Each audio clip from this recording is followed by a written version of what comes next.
Ladies and gentlemen, welcome back to the analysis of YOLENO TV. I hope you well from wherever you're watching this channel. Now, I want us to quickly revisit a story regarding Bishop GWAJIMA. But first of all, allow me to take you through something regarding what the European Union has done. You know, this is all about the European Union has officially banned all air carriers certified in Tanzania from operating within its airspace. You know, and they say that this is due to serious safety oversight deficiencies. But if you look at this matter carefully and exactly what is happening in Tanzania, then I think there's another message that the European community is trying to send to Tanzanian authority. Now, this move came after a Samia Suluhu-led government banned MP GWAJIMA's church. You know, you remember the chaos that ensued on the night of Monday, whereby MP GWAJIMA's church was cordoned off.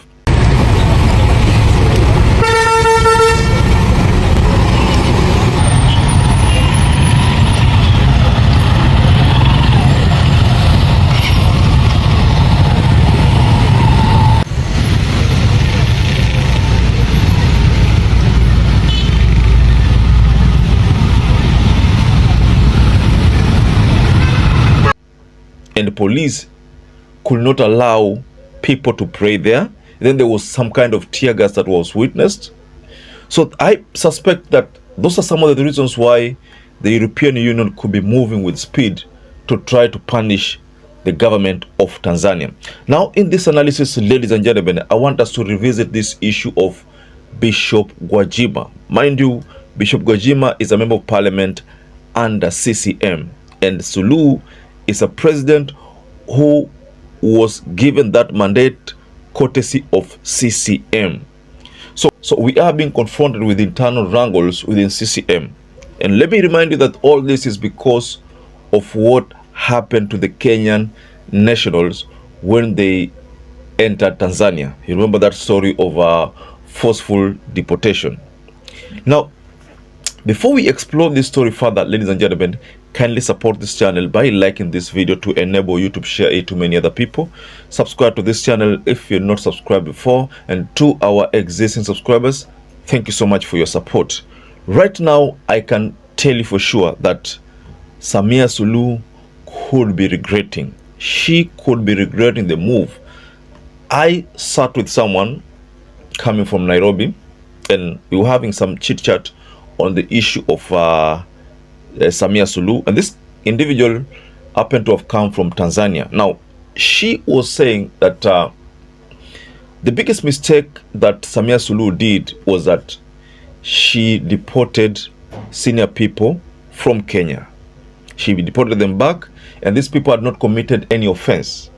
A second mistake they did is when they tortured Boniface Mwangi and Agatha Atuhaire of Uganda. So that only caused some kind of commotion, some kind of tension within the East Africa. So that is the biggest mistake which Samia Suluhu, and this particular individual said, what Samia would have done, she would have just allowed these people to come, you know, witness whatever they're witnessing regarding Tundu Lissu, and then go back. It's just like what is happening in Uganda. You know, Uganda, Museveni is very smart. Museveni, in fact, even allowed Martha Karua to represent Besigye.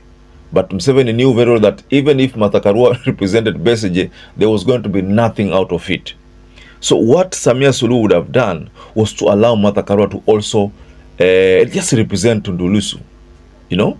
But at the end of the day, kwa sababu those countries unapata kwamba bado sheria iko kama vile Kenya, what they would have done ni kwamba angeruhusu tu Martha Karua aende tu hapa represent, lakini at the end of the day judge awe anakanyagia bado ile swali la Tundu Lissu. Ionekane kama Martha Karua hata kama ana represent, there is nothing that is coming out of it. That's why right now you remember the issue of Besigye being denied bond, despite the fact that Martha Karua is aggressively representing him. Still Besigye has been denied bond. So you know what Museveni is doing is playing games with Martha Karua. So that is the same thing that Samia Suluhu would have done. So but when Salimia Suluhu decided to deport these people, ndio maana hii shida iko. So this mistake of closing or banning Gwajima's church, and I understand based on an interview from one of the mainstream media stations in Africa, in Kenya, and I'm talking about Citizen TV, there was a debate there. They said that Gwajima has, I think, over 2,000 churches. Bishop Josephat Gwajima, who is a member of parliament for Kawe, enters from stage left. Aha.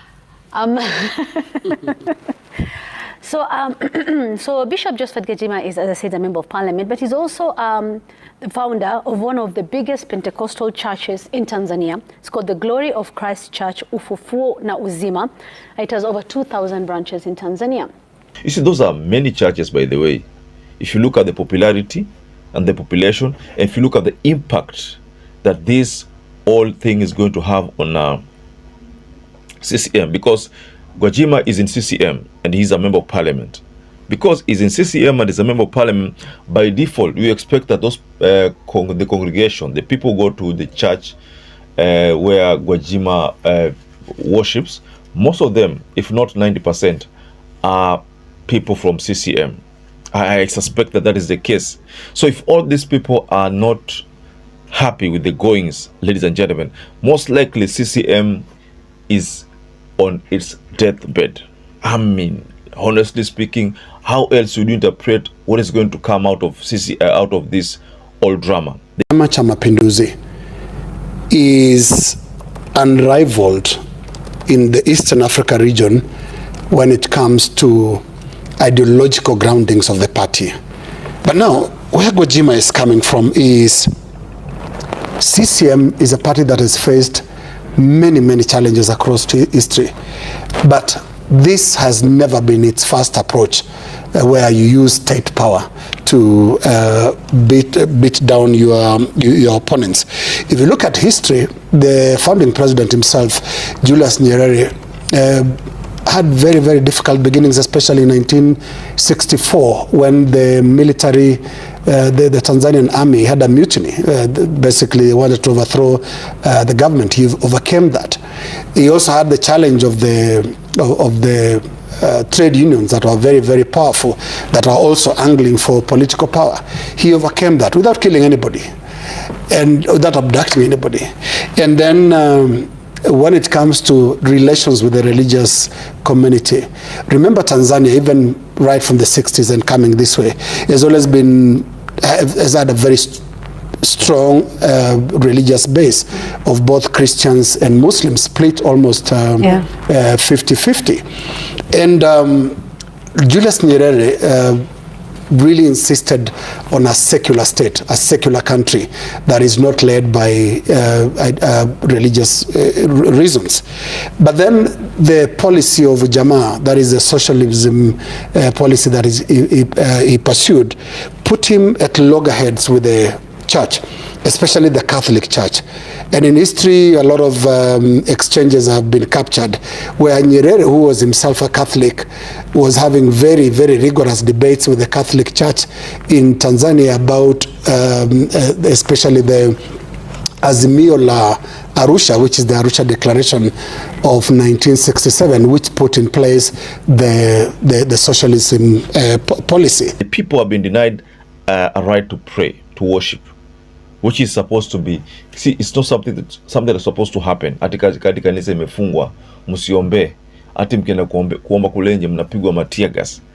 That is unlike, that is not what should happen in the 21st century, but it did happen and on Tanzania soil. And Bishop Gwajima's church, after it was surrounded, the people there still maintained that wataomba hivyo hivyo nje. And Bishop Gwajima maintained that yeye hatatishika. So with all this, ladies and gentlemen, this thing happening, you easily say or tell that this matter is going to escalate, and most likely Mama Samia Suluhu will lose. I mean, she's going to lose there, because CCM is going to become unpopular as a result of these kind of mistakes. It's a very small thing that she would have handled akaalau tu wale watu waingie na waende. Sasa singekuwa hakuna shida, wameingia na wakatoka. Look at it now, walikuwa deported, now they have escalated this matter na imeleta madamage nyingi. Wabunge wameaibika, wabunge, some of the charts have been exposed, so many things have been exposed, so many secrets have been exposed by hackers. Now, ladies and gentlemen, just go below in the comment section and tell us, do you think the move by European Union to ban all air carriers from all air carriers certified in Tanzania is something related to this drama? Why would the EU ban all those carriers certified in Tanzania?